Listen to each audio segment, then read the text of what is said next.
Well, I mentioned on Sunday, this is one of my favorite books.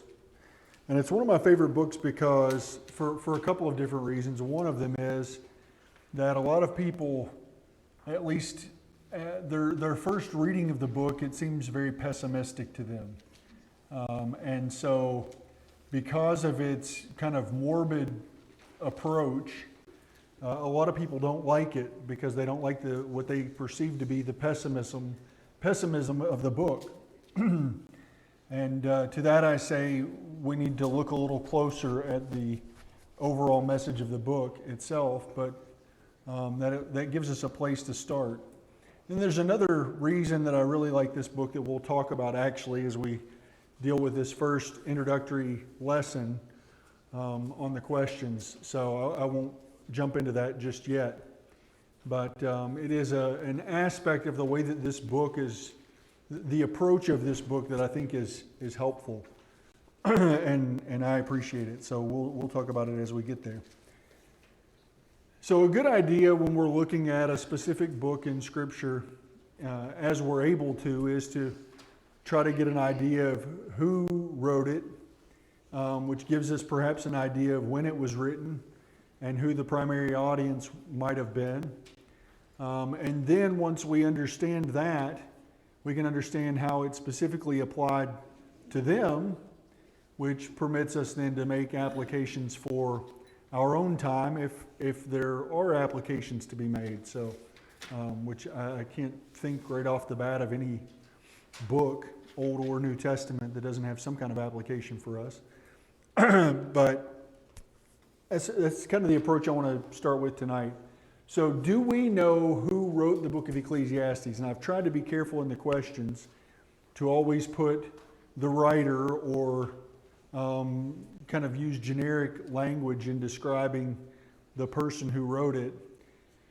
Not because I don't have my own idea about who wrote it, but that I didn't want to skew you and make you think what I think about it. So I wanted us kind of just to look at it here in the beginning of the class. If you had a chance to read through the whole book or even just through the first chapter, then you have some idea at least of who identifies themselves as being the writer of this book. And so who wrote this book? And they're on the surface, I think for most of us here at this church, we think it's pretty obvious, and maybe there's nobody else we've even thought of. But I will tell you that there are a lot of different schools of thought with regard to who is actually responsible for putting pen to paper when it comes to the book of Ecclesiastes. And so it's not, in the minds of a lot of people at least, is not cut and dry. But I just kind of want to start the class by getting an idea of what you think. And I will tell you what I think. Who wrote Ecclesiastes? How do they identify themselves in the beginning of this book? What? Okay, Samantha says she's always heard that it was Solomon. He says he's the son of David. Okay, so this person identifies themselves as the son of David. That narrows it down to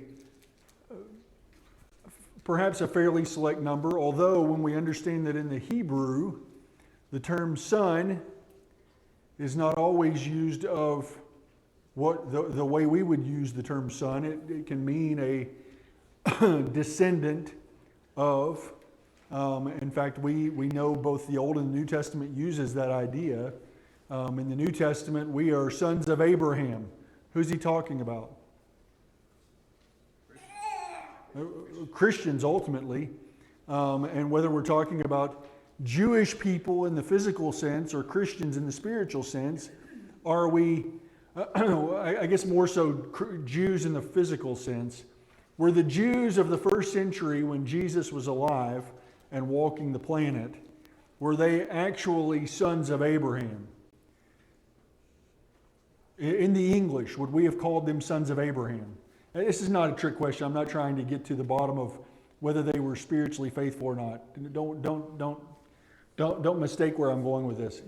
They were physical descendants of Abraham. Were they really sons of Abraham? In the sense that we would use that language. The answer is no. We would say they were, and I don't know how many greats, great, I mean, it'd be a ton of greats, grandchildren of Abraham, right? But the Hebrews, the Jews, would have used the term son to describe not only Isaac and, Isaac and Ishmael, but would have used that same terminology to have described the first century Jews who were physical descendants of Abraham. They were sons of Abraham in that sense. And so when we read son of David, we typically would immediately think, I mean, David had multiple sons, right? Through a number of different women. But they could have used that same terminology as a description of other sons of David and grandsons of David and great-grandsons of David. And so some have called attention to that, and on the basis of that have made a different selection for who actually is the one who wrote it. What other information is given in the text that kind of gives us a little more of an idea of perhaps which specific son, or maybe not, of David that's being talked about? Says he was king over Israel. Okay, it says he was king, and the English Standard Version says king in Jerusalem. So that immediately lends itself to many of us to think whom? Solomon. But again, using the terminology that the Jews would have been comfortable with and consistent with their grammar, is Solomon the only one who fits that bill? No. In fact, there was a whole list of Jewish kings from the southern kingdom of Judah who reigned where? They reigned in Jerusalem and could be truly called, according to the grammar of the Hebrews, sons of David and kings in Jerusalem. So there were a lot of different Jewish men who might fit that. I'm not trying to push you in a certain direction. I'm just trying to offer all the information. Okay, what else do we know about him? It's not really much. What else does he tell us? He's at least a prosperous king. Okay, he is a prosperous king. When we read more information in the book, and that can sometimes be helpful, and I think it is in this instance, it was a prosperous king. Does that limit it to Solomon? Probably not. We know there were times when the prosperity of the kingdom of Judah waxed and waned, but there were likely other kings who were prosperous. What else do we know about this particular king who was a son of David?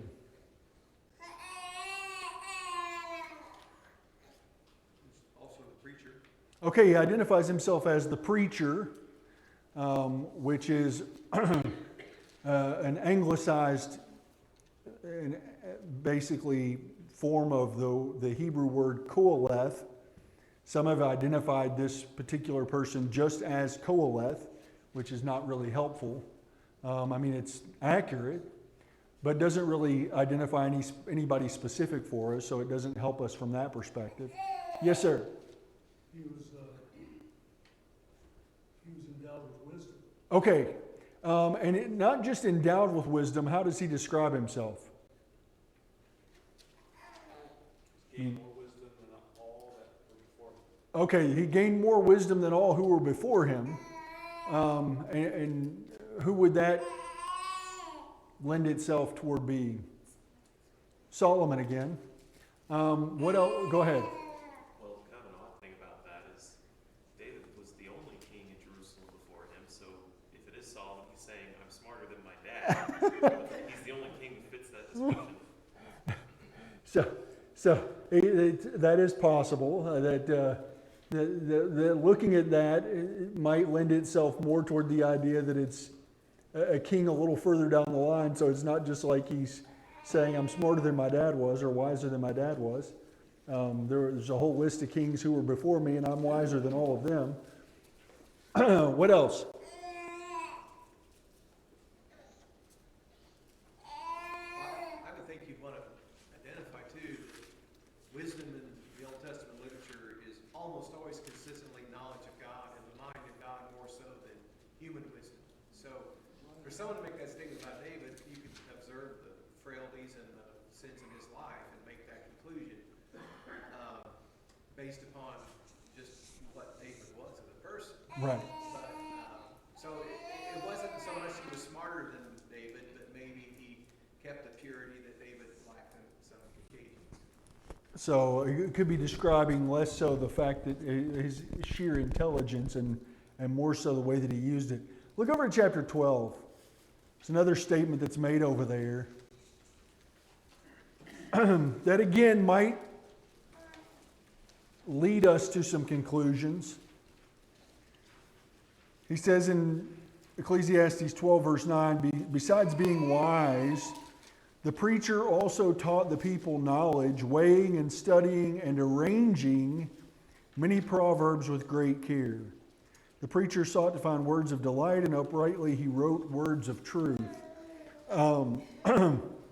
Again, who is someone that we know who fits all of those descriptions? It's again Solomon. I mean, Solomon did write a number of proverbs. In fact, the book of Proverbs is again ascribed to him.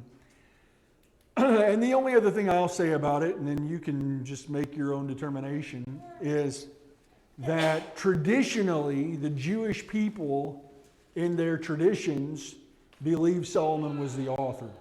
And you could take that for what it's worth, but it was a set of scriptures, a holy book that was originally delivered to them and then ultimately through them to the rest of us. So their belief is that Solomon was the one who wrote it, and traditionally they as a people have held to Solomon as the one who was responsible for penning this book down. Yes, sir? Was Solomon a pessimist or an optimist? It's a good question. Was he a pessimist or an optimist? And the answer with regard to his own general existence, the answer would have to be what? My favorite. I don't know that the scriptures really bear that out other than what we have recorded here in this book, and that's assuming he's the one that wrote this book. And then, in some ways, it depends on your perspective and which aspect of the book you're looking at as to whether or not the outlook of the book is pessimistic or optimistic. And I would suggest that in some sense it has to do with less your perspective on the book and more your perspective on life in general. So we'll talk about that a little bit more as we go through these introductory questions. But it is my belief, and this is not to sway you one way or the other, you can believe whatever you want, and in the end, does it ultimately matter who put pen to paper? Who is ultimately responsible for every word? God is. God breathed out those scriptures either to Solomon, which is what I believe.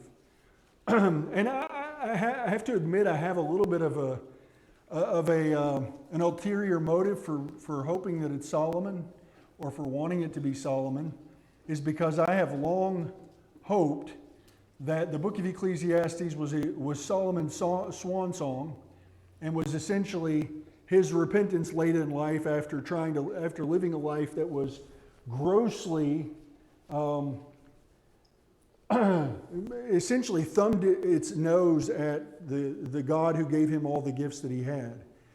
Partially because of the fact that he married multiple wives who were pagans, who led him to do all manner of things for these foreign gods. But it is my belief that Ecclesiastes was written by Solomon, and it is my hope that it was his late writing as he reflected on his own life and realized what a mess he had made of it and how vain it had all been in the way that he had lived it. So that's my 2 cents, and they're probably not even worth that much. Ultimately, like I said, it really doesn't matter who wrote it. because God's the one who is the author of all that it has to say. The word vanity, there are actually two phrases that I call attention to in this first lesson. The word vanity is frequently used. There may be a few translations or a couple of them that use the idea of futility or futile, but vanity is the one that seems to be most consistent in most of the English translations. And the other phrase that is used frequently throughout this book, not just in chapter 1, but throughout the book, is life under the sun, or just under the sun. And I think it is essential in understanding this book that we understand both of those terms or phrases, and we understand how it is that they're used. Because I think that goes a long way toward having a proper mindset towards some of the statements that he says that are definitely sound very pessimistic and somewhat morbid, and having a real understanding of what the overall point of the book is for us, for them first and then for us. So he talks about this idea of vanity. What does that mean? And kind of how is it used in the context of these early chapters at least? Yeah, like I said, it's throughout the book. But The only way I can describe it is I think it's pointless. okay, so let's offer some alternative translations that help to define the word. Pointless. Anybody have a problem with that one? Doesn't have to be your first choice. Just I'm asking if we have any issues with that idea. I think it fits with the concept of the way that he uses the word vanity. What else? Meaningless. Meaningless. Any problems with that one?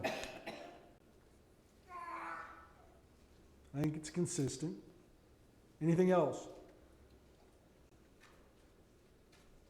Okay, so pointless, meaningless, vain. He also goes on to describe, there's another phrase that he uses after talking about vanity of vanities, all is vanity.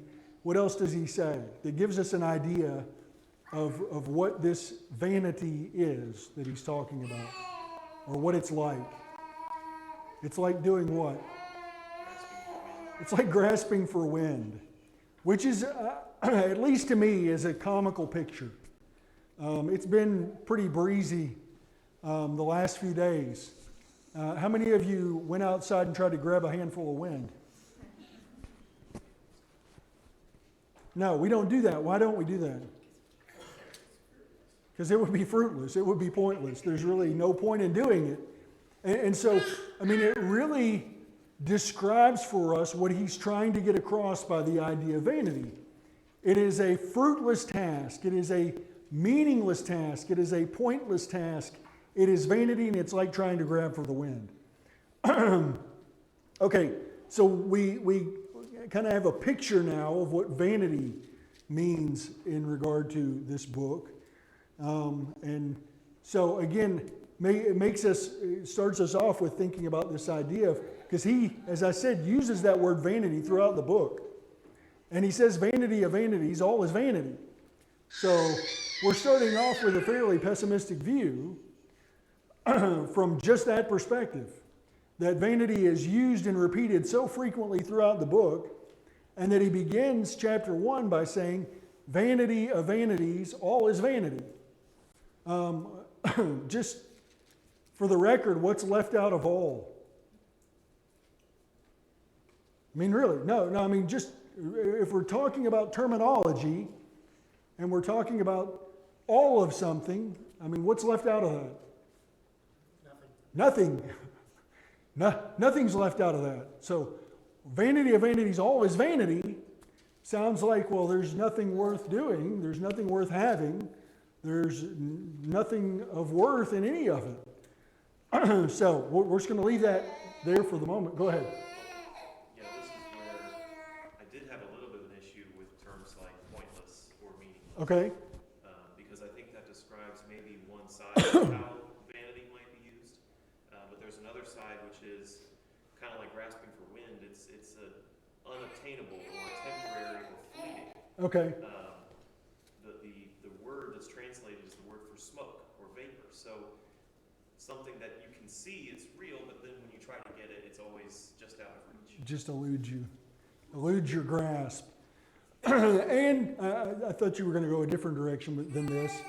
The reality is that from the perspective of pointless or meaningless, is everything that he describes as pointless or meaningless truly pointless or meaningless? Marriage, work, wisdom, are they truly all pointless and meaningless? Is there no point to them? Do they not serve any purpose whatsoever? They're not pointless, but they are fleeting. Okay, they're not pointless, they're not without purpose, but they are fleeting. There's that aspect of things for us to really look at and understand. The second phrase that I mentioned that he uses frequently throughout this book is the idea of under the sun, or life under the sun. Why is that important? And what does it mean? Maybe that's where we should start. What does it mean to talk about everything under the sun or life under the sun? I think he's quantifying the life on earth versus outside of earth. Okay, so when we talk about under the sun, he means the life that we live under the sun, which is the life that we live here on the earth, right? This physical existence that we are a part of. And so that is the perspective that he's approaching these things from. And it is the focus of the various things that he's talking about that are of themselves vain or fleeting, or in some ways, or perhaps one way, meaningless or pointless. So we'll talk about that a little bit more. But those two terms are really important in this book because a lot of what he says, as I mentioned, sounds grossly pessimistic on the surface until we understand the perspective from which it's being approached. And the reason why all of those things that he describes that are under the sun are so vain or pointless or meaningless or fleeting. Keep all of that in mind as we go through this book. The writer in chapter 1 says there's nothing new under the sun. And I know you've heard me preach this before, so don't use my words. Nothing new under the sun. And I make the comment in the questions, I mean, when we consider all of the technological advancements that have taken place just in our lifetimes, it seems odd that Solomon would say something like, or that the writer would say something like, there's nothing new under the sun. I don't think Solomon had internet. I don't think he did. I don't think they had telephone or electricity or any of that kind of stuff. That stuff seems pretty new. And, if you're an Apple fan, Apple comes out with a new iPhone pretty much every year or every year in 6 months. So how is it that he can say there's nothing new under the sun when there's a whole lot that's new just in our lifetime? What does he mean by that? What's he talking about, Zach? I've always kind of thought of it as no matter what is new in a sense, it's still vanity like I've been talking about. So anything that can't be brought up, it's still being described as the same thing that, Okay, so no matter what we create or invent, we don't create, we invent and fabricate essentially. Whatever we come up with, it's all still vanity, right? If it's dealing with life under the sun, it's still vanity. Jim had something, then Greg, I think. I always that he was just referring to just behavior and life in general.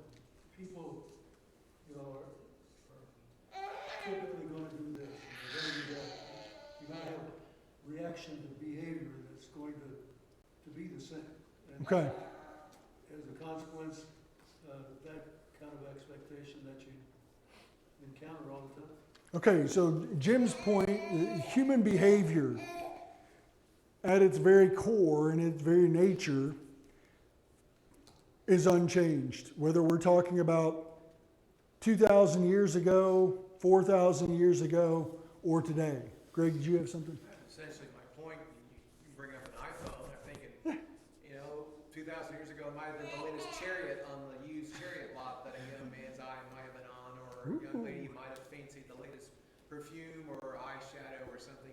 But the reaction, the human response to all this stuff is the same. There's jealousy, there's envy, there's infatuation with a new thing, and then you get tired of it. All of the same emotions and all of the same feelings that we would have gone through over the new iPhone or the latest rock would have just been the same. Right. Okay, Jim, you had something? Yeah. He's talking about under the sun.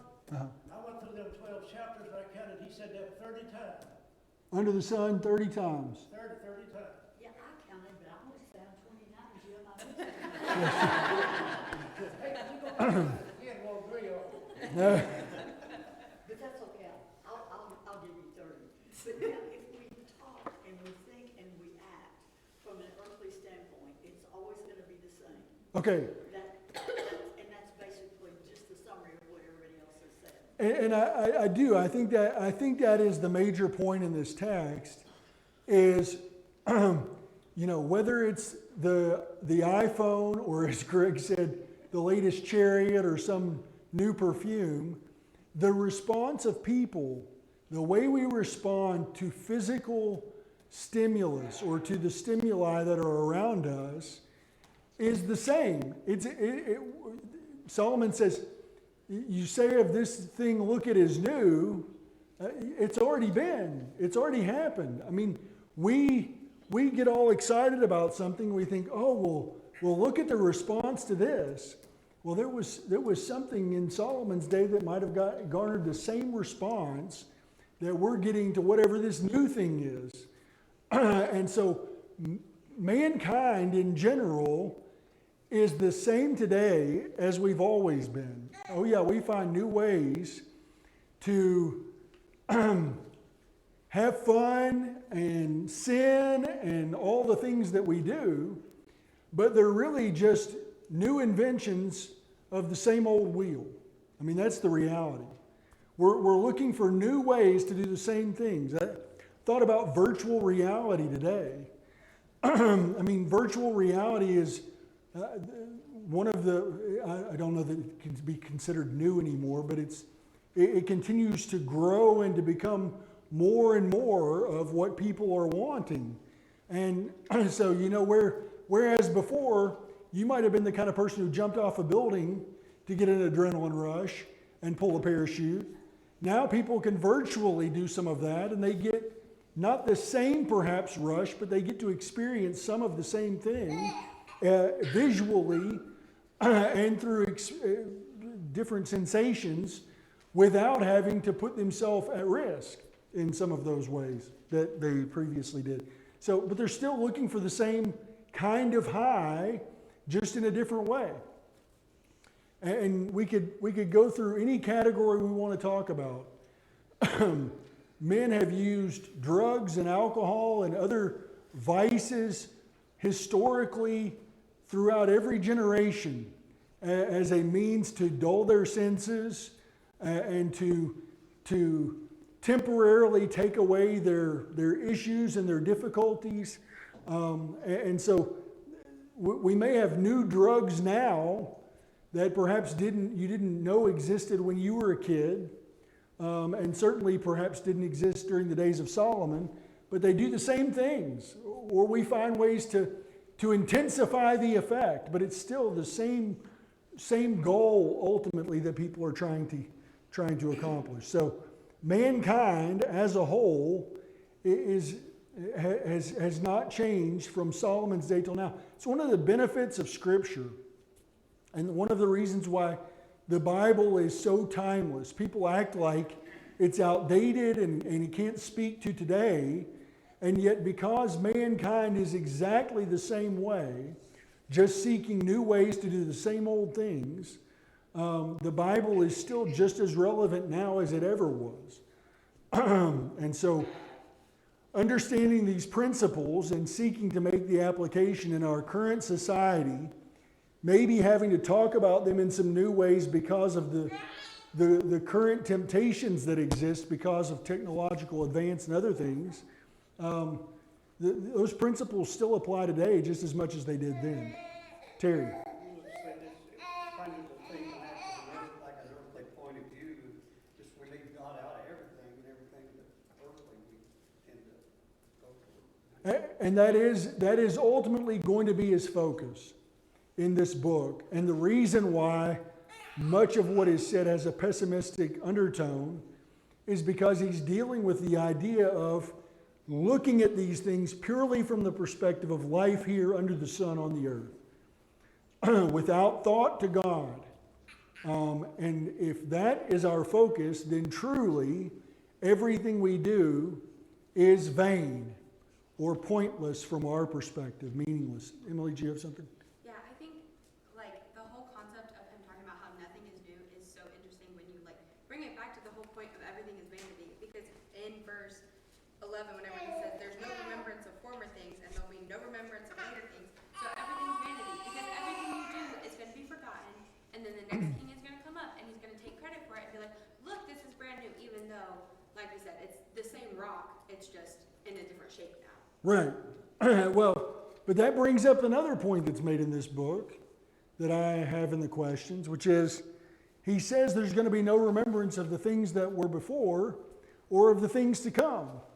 And yet there's a whole lot of history recorded in which a whole lot of things are remembered. I mean, we have classes in school in which we go through history classes to learn about, and I mean, even the Bible itself is full of information about things that happened a long time ago. So how can he say there's no remembrance of things that happened before, nor will there be any remembrance of the things that are happening now? How can he say that when clearly there's a remembrance of some of those things? What's the point? Yes, ma'am. I read a book one time, and one of the scenes in it talked about, it was a battle scene, and the characters fighting these other characters, and it goes into all of this detail about everything that happened. And at the very end, the last sentence of the chapter says, and nobody knew this battle occurred. And that's kind of how I imagine it, is that, yeah, all these like big events, sure, we might vaguely know about them, but the real personal, emotional experiences, they're forgotten. They're vanity. They're in the air. Okay, so we know details about some of those things, but even when we talk about the specific things that we know details about, Ashley and I were talking about this a little bit when we were talking about these questions. We have some information recorded for us about the people of Israel really from the time of Moses through the time of Malachi. But when we look at some of those stories, some of them in great detail, with a lot of specific information about them, there were millions of people living in Israel during each of those time periods, and yet how many of those people do we really know anything about? Handfuls. And when we boil it all down to its essence, how much do we really know about any of those people?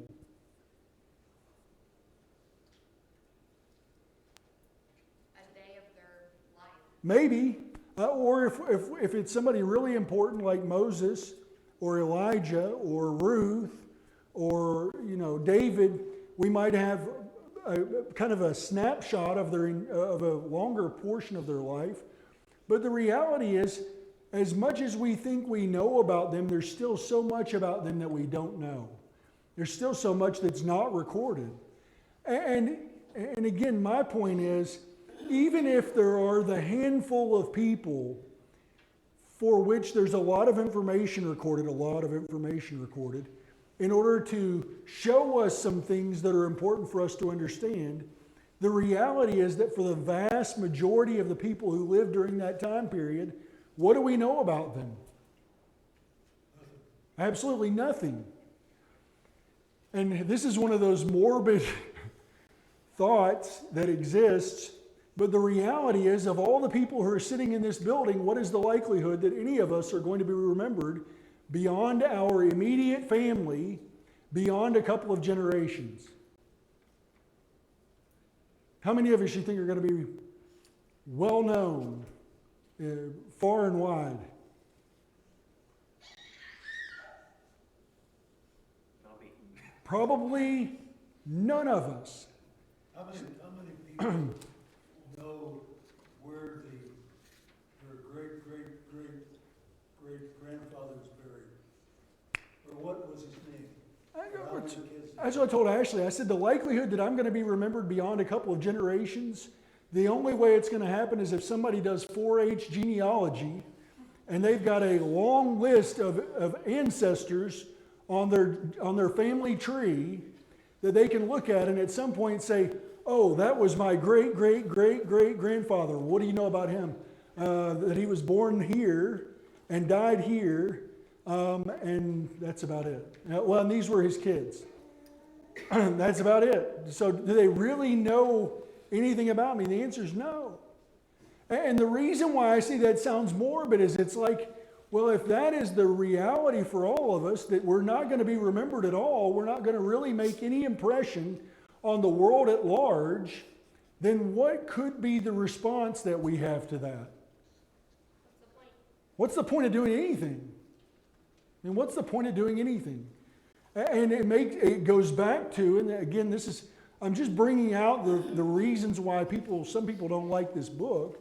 It goes back to the idea of, well, everything you do is vanity anyway, because nobody's ever going to remember any of it anyway. And so why bother wasting your time? It's all a big waste of time. Nobody's going to remember you.